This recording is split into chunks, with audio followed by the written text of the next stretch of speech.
అందరికీ నమస్కారం. ఈరోజు వార్తలు. ముందుగా ఈనాడు. నా ఛానల్ లైక్ చేయండి, షేర్ చేయండి, సబ్స్క్రైబ్ చేసుకోండి. విశాఖకు గూగుల్, అమెరికా తర్వాత అతిపెద్ద ఎయిర్ హబ్ ఏర్పాటు. వికసిత్ భారత్ కోసం మోదీ. వచ్చే 5 ఏళ్లలో 1.31 లక్షల కోట్ల పెట్టుబడి. 12 దేశాలకు సముద్ర మార్గంలో కేబుల్ అనుసంధాన కేంద్రం.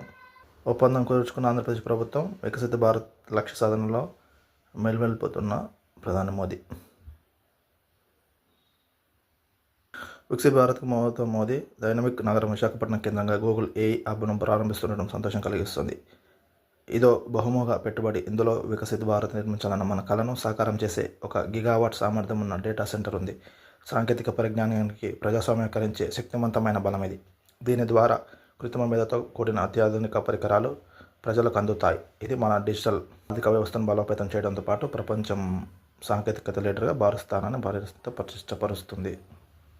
గురుతర బాధ్యత మరిచి నెలల్లో తరబడి వడలకు గైర్హాజరవుతున్న కొందరు ఉపాధ్యాయులు. తనిఖీల వెలుగులోకి వచ్చిన కొందరు తీరు. పర్యవేక్షణ వ్యవస్థపై అనుమానాలు. రాష్ట్ర వ్యాప్తంగా ప్రభుత్వ పాఠశాలలు పనిచేస్తున్న కొందరు ఉపాధ్యాయులు ఇష్టారాజ్యంగా వ్యవహరిస్తున్నారు. నెలల తరబడి పాఠశాల వైపు కన్నెత్తి చూడకుండానే వేతనాలు తీసుకుంటున్నట్టు విద్యార్థుల భవిష్యత్తు గాలికి వదిలేస్తున్నారు. సొంత వ్యాపారాలు చక్కబెట్టుకుంటున్నారు. ఎప్పుడో ఒకసారి ఉన్నతాధికారులు తనిఖీ చేసినప్పుడు, తల్లిదండ్రులు ఫిర్యాదు చేసినప్పుడు ఇంటి వెలుగు చూస్తుండగా మిగిలిన చోట్ల యథావిధిగా కొనసాగుతున్నాయి. వైద్య ఆరోగ్య శాఖకు 500 కోట్లు. తక్షణ విడుదలకు సీఎం రేవంత్ రెడ్డి ఆమోదం. ఆసుపత్రులను ప్రక్షాళన చేయాలని ఆదేశం. జూబ్లీహిల్స్లో గెలిచి చరిత్ర సృష్టిస్తాం. రాష్ట్రంలో అద్భుత పథకాలు అమలవుతున్నాయి. బూత్ స్థాయి కార్యకర్త సమావేశంలో కాంగ్రెస్ రాష్ట్ర వ్యవహారాల ఇన్ఛార్జి మీనాక్షి. ఓట్ల చోరీకి పాల్పడుతున్న కాంగ్రెస్ రాష్ట్ర ఎన్నికల ప్రధానాధికారికి ఫిర్యాదు చేసి 24 గంటలైనా స్పందన లేదు. నేడు హైకోర్టును ఆశ్రయిస్తాం కేటీఆర్.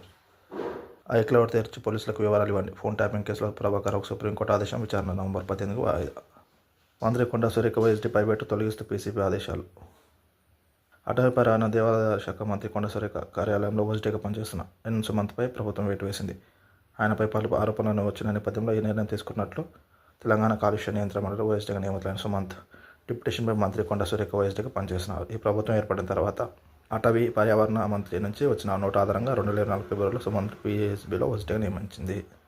గ్రూప్ 2 విజేతలుగా 18 నియామక పత్రాలు. తాజాగా గ్రూప్ 2 దాదాపు శాఖలో ఎంపికైన 783 మంది అభ్యర్థులకి నెల 18 ముఖ్యమంత్రి రేవంత్ రెడ్డి నియామక పత్రాలు అందజేయనున్నారు. హైదరాబాద్లోని శిల్పకళ వేదికలో ఆ రోజు సాయంత్రం 4 గంటలకు జరిగే కార్యక్రమం ఏర్పాటుపై ప్రభుత్వ ప్రధాన కార్యదర్శి కె రామకృష్ణారావు మంగళవారం సచివాలయం సమీక్షించారు. నియామకంలో సాధారణ పరిపాలన, రెవెన్యూ, ఎక్సైజ్, పంచాయతీరాజ్, వాణిజ్య శాఖ, పన్నుల శాఖలకు సంబంధించిన వారి అధికంగా ఉన్నందున ఆయా శాఖల కార్యదర్శులు ఈ కార్యక్రమ నిర్వహణలో సమన్వయంతో ఏర్పాటు చేయాలని పూర్తి చేయాలని పేర్కొన్నారు.